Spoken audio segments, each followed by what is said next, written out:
ಕಳೆದ 1 ವರ್ಷಗಳಿಂದ ಸಂಸ್ಥೆಯೊಂದು ಕಟ್ಟಿದ ಕಟ್ಟಡದಲ್ಲಿ ಕಾರ್ಯಾಚರಣೆ ನಡೆಸ್ತಾ ಇದ್ದ ಅಂಗನವಾಡಿ ಕೇಂದ್ರ ತಮ್ಮದೆಂದು ಪುತ್ತೂರು ತಾಲೂಕು ಮಕ್ಕಳ ಮತ್ತು ಮಹಿಳಾ ಕಲ್ಯಾಣ ಇಲಾಖೆ ಆಕ್ಷೇಪ ಎತ್ತಿದೆ.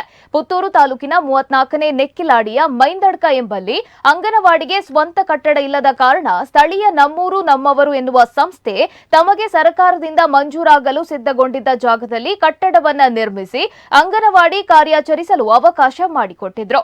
ಇತ್ತೀಚೆಗೆ ಸಂಸ್ಥೆ ಪುಟಾಣಿ ಮಕ್ಕಳಿಗೆ ಫ್ಯಾನ್ ಇಲ್ಲ ಕ್ಲಾಸ್ ರೂಮ್ನಲ್ಲಿ ಕುಳಿತುಕೊಳ್ಳುವುದನ್ನು ತಪ್ಪಿಸಲು ಕಟ್ಟಡಕ್ಕೆ ವಿದ್ಯುತ್ ಸಂಪರ್ಕ ಕಲ್ಪಿಸಲು ಮನವಿ ಮಾಡಿತ್ತು.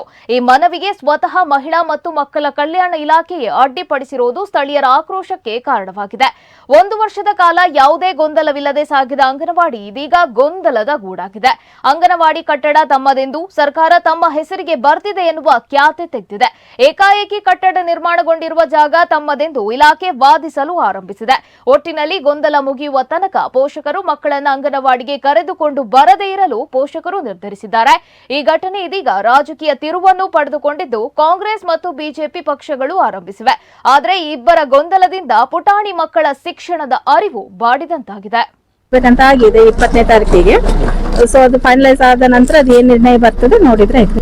ಇಲ್ಲಿ ಶಿಫ್ಟ್ ಆಗಿ 1 ವರ್ಷ ಆಯ್ತು ಸರ್. ಈಗ 1 ವರ್ಷ ಗಡಿ ಗುರ್ತಿಗೆ ನಾವು ಪ್ರಾಸೆಸ್ ಮಾಡ್ತಾನೆ ಇದ್ದೇವೆ. ಸೊ ಗಡಿ ಗುರ್ತು ಮಾಡುವಂತದ್ದು ಕಂದಾಯ ಇಲಾಖೆಯಿಂದ. ಇದು ಆಬ್ಜೆಕ್ಷನ್ ಅಂತ ಹೇಳಿದಾಗ ನಮ್ಮವರು ಸಂಘಟಕರದಿಂದ ಆಗ್ತಾ ಇದೆ ಅಂತ ಹೇಳಿದಾಗ ಸೊ ಅದು ಆಬ್ಜೆಕ್ಷನ್ ಮಾಡ್ಬೇಕಾಯ್ತು. ಇದು ಆಕ್ಚುಲಿ ಅದು ಏರಿಯಾ ಬರುವಂತದ್ದು ಇನ್ನು ಗಡಿ ಗುರ್ತು ಆಗಿಲ್ಲ, ಯಾರಿಗೆ ಸಂಬಂಧ ಬರುತ್ತೆ ಅಂತ ಹೇಳ್ಕೊಂಡು ಸರ್ ಅವರದ್ದು ಕೂಡ ಸಹ ಆಗ್ಲಿಲ್ಲ ಸರ್. ಬಿಲ್ಡಿಂಗ್ ಯಾರ್ದಂತಾನೆ ಇನ್ನೂವರೆಗೂ ಆಗ್ಲಿಲ್ಲ. ಈ ಸಂಘದ ಕಟ್ಟಡದ ಬಗ್ಗೆ ಒಂದು ಸಮಸ್ಯೆ. ನಮ್ಮವರ ಸಂಘ 2010ರಲ್ಲಿ ನಾವು ರಿಜಿಸ್ಟರ್ ಮಾಡಿಕೊಂಡಿದ್ದೇವೆ. ತದನಂತರ ಇಲ್ಲಿ ಅನೇಕ ಚಟುವಟಿಕೆಗಳನ್ನು ನಡೆಸಿಕೊಂಡು ಬರ್ತಿದ್ದೆವು. ಜನವರಿ 26, ಆಗಸ್ಟ್ 15 ಕ್ರೀಡೋತ್ಸವ, ರಕ್ತದಾನ ಶಿಬಿರ, ಆಮೇಲೆ ಸ್ವಚ್ಛತಾ ಕಾರ್ಯಕ್ರಮ ಎಲ್ಲ ನಡೆಸಿಕೊಂಡು ವರ್ಷ ಬರ್ತಿದ್ದೆವು. ಕ್ರೀಡಾ ವಾರ್ಷಿಕೋತ್ಸವ ಮಾಡ್ತಿದ್ದೆವು.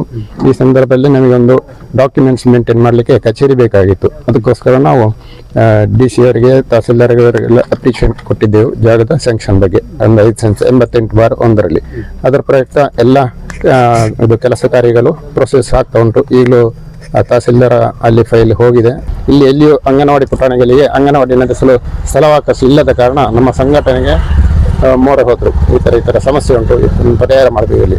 ಅದಕ್ಕೆ ನಾವು ಸಂಘಟಕರು, ಕಾರ್ಯದರ್ಶಿಗಳು, ಪದಾಧಿಕಾರಿಗಳು ಎಲ್ಲ ವಿಚಾರ ಮಾಡಿ ಇದ್ರ ಬಗ್ಗೆ ನಾವು ಇಲ್ಲೇ ತಾತ್ಕಾಲಿಕವಾಗಿ ಇವರಿಗೆ ಅಂಗನವಾಡಿ ಪುಟಾಣಿಗಳಿಗೆ ಸ್ಥಳಾವಕಾಶ ಮಾಡಲು ನಾವು ಒಂದು ಕಟ್ಟಡ ಕಟ್ಟುವಂತಲ್ಲಿ ನಿರ್ಣಯ ಮಾಡಿ ಎಲ್ಲ ಪದಾಧಿಕಾರಿಗಳು, ಸದಸ್ಯರು ಎಲ್ಲ ಒಟ್ಟುಗೂಡಿ ಇದಕ್ಕೆ ಖರ್ಚು ವೆಚ್ಚ ನಾವೇ ಮಾಡಿ ಅದೊಂದು ಕಟ್ಟಡ ಕಟ್ಟಿ ಅವರಿಗೆ ಮಾನವೀಯತೆಯಲ್ಲಿ ಹೊಸ ಅಂಗನವಾಡಿ ಸರ್ಕಾರದಿಂದ ರಚನೆ ಆಗುವ ತನಕ ಇದರಲ್ಲಿ ಅವಕಾಶ ಮಾಡಿಕೊಟ್ಟೆವು. ನಾವು ಇದಕ್ಕೆ ಮಕ್ಕಳಿಗೆ, ಪುಟಾಣಿ ಮಕ್ಕಳಿಗೆ ಬಹಳ ಸೆಕೆ ಆಗುವುದರಿಂದ ವಿದ್ಯುತ್ ಶಕ್ತಿಗೆ ಇಲ್ಲಿ ಡಿಪಾರ್ಟ್ಮೆಂಟ್ಗೆ ಇದಕ್ಕೆ ಅಪ್ಲಿಕೇಶನ್ ಕೊಟ್ಟಿದ್ದೆವು.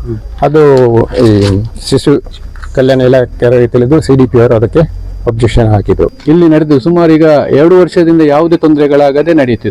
ಇಲ್ಲಿ ಪುಟಾಣಿಗಳ ಮಲಗಲಿಕ್ಕೆ ಆಗುದಿಲ್ಲ ಅಥವಾ ಕೂತ್ಕೊಳ್ಳಿಕ್ಕೆ ಆಗಲಿ, ಒಂದು ಊಟ ಮಾಡ್ಲಿಕ್ಕೆ ಆಗ್ತಾ ಇಲ್ಲ. ಅಂತ ಸಂದರ್ಭದಲ್ಲಿ ಇಲ್ಲಿಗೆ ಸಂಘದ ಸದಸ್ಯರು ಬಂದಾಗ ಪುಟಾಣಿಗಳ ಹೆತ್ತವರು ಏನ್ ಹೇಳಿದ್ರು, ಒಂದು ಕರೆಂಟ್ ಮಾಡಿಕೊಡಿ, ನಮಗೆ ನಮ್ಮ ಮಕ್ಕಳನ್ನು ಇಲ್ಲಿ ಕಳಿಸ್ತಿರುವಾಗ ಆಗ್ತಾ ಇಲ್ಲ.